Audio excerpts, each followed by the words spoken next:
دا حضرات سوی وی یرا بدعت هر هغه ښه کار ته وایي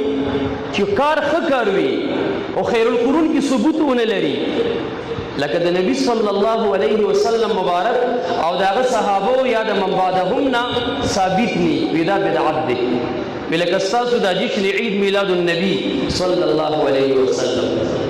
زه ورته وایم دا بدعت نه دی محترمه د بدعت داسې مخترع مستحدث تعریف دی وکړو چې خپله ورکې راګیرې ښه اوس که زه در پسې تله راوالم او تا پې وتلم سر تاپا د دغه تعریف مطابق تا نه غټ بدعتي په دې جهان کې نشته ستا مثال بیا د غلبیلو د کوزې دی مشهوره کیسه ده که نه وی غلبیل کوزې پسې وخاندل د کوزې ورته ویل چې ولې را پسې خاندې غلبیل ورته ویل چې خاندم بنا تا کې مې دوه سوړي ولیدې تا کې دوه سوړي دي د کوزې ورته ویل چې په شرمونو شرمېدلي یا د خپلې دې شمارلې دي د خپلو ته دې کتلې دي چې ما کې څومره سوړي دي ته وایې چې هر هغه ښه کار چې خلک دین ګڼي د ثواب په نیت یې کوي او چې رسول الله مبارک نی کړی صحابو نه وي کړی تابعینو نه وي کړی دا بدعت دی زه وایم د بدعت دا تعریف د بدعت دی دا مخترع دی دا تعریف هیچا نه دی کړی لو کان کذالک که د بدعت تعریف دغه شي چې تی کې تانه پوښتنه کوم د هر ماسخوتن جمعات کې ترجمې چې کوئ ای وهابي کاکا او په غوږ لاس کې دې ورکوئ چې رب اشرح لي صدري ویسر لي امري دا هر شپه چې په التزام سره ترجمې کې مولانا صاحب دا دین ګڼي که دا بې دیني ګڼي دا د ثواب کار ګڼي که دا د ثواب کار نه ګڼي که دیني ګڼي که د ثواب کار یې ګڼي ستا د بیان کردا د تعریف د بدعت مطابق تانه به ډېر په عاجزۍ مطالبه دا ده چې داسې په التزام هر ماسخوتن د ماسخوتن مانځه نه پس د رسول الله مبارک ترجمه کړي ما ته وښایه زه ثابت یم که صحابو کړي ما ته وښایه زه ثابت یې کړم دا خو د اشاعتیانو د دور نه وړاندې دومره په التزام چا کړي نه په پنډۍ کې یو مولا صاحب پیدا شو غلام الله خان د هغه نه سټارټ شو دی ورته ښه عروج ورکړو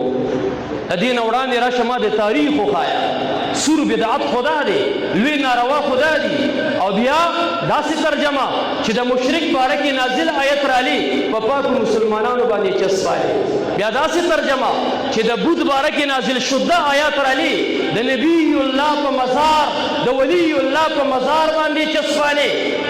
دا خو د خوارجو کار دی دا خو د حروریې فرقې شعار دی ترجمه د قرآن کریم ماسخوتن مانځه نه پس علی الدوام زه عبادت ګڼم ثواب ګڼم او چې علی منهاج السلفي هغه اوه یا اته طبقات د مفسرین کرامو چې د هغې په طریقه باندې د بیا ښه کار دی خو ته چې کوم تعریف د بدعت کې چې یو ښه کار او د ثواب کار چې رسول الله مبارک او صحابو نه کړی ته وایې دا بدعت دی ته دا ترجمه کې ماته د دوی مبارکو نه ثابته که وښایه زه خو به دې قابل مقابل نصوص پیش کړم د بخاري حدیث سے دو ځایه کتاب العلم کې د حدیث امام بخاري ذکر کړي صاحب د مشکات هم د دې تخریج کړی دی عبدالله بن مسعود سے بافته کې یو ځل درس کولو افتوار خلک ورته وایي ستا دا درس زمونږ ډېر خوښ دی لږې زیات که هغه ورته 2 ورځې کړو وی لږې نور هم زیات کوي نه کان رسول الله صلی الله علیه وسلم یتخولنا مخافة الصامة علینا مبارک به موږ ته روزانه درس نه کولی او موږ به یې منع کولو چې روزانه به درس نه کوئ هسې نه دا خلک د دین نه ماړه نه شي ستړي نه شي متنفره نه شي موږ ته به یو هفته او بل هفته درس کولو صحابه کرام هغې چې درسونه کوي د قرآن درس کوي یا د حدیث درس کوي هفتوار درس کوي مولانا صاحب ستا خو روزانه نوی درس شیر کېږي تا نه غټ بدعتي کم دی ستا د تاریخ مطابق چې یو کار نبی اکرم صلی الله علیه وسلم او صحابه کرام علیهم الرضوان نه ثابت نه وي او خلک دین ګڼي یا د ثواب کار ګڼي ته دا بدعت دی دا خو تا ته راجع کېږي غټ بدعتي خو ته په خپله شي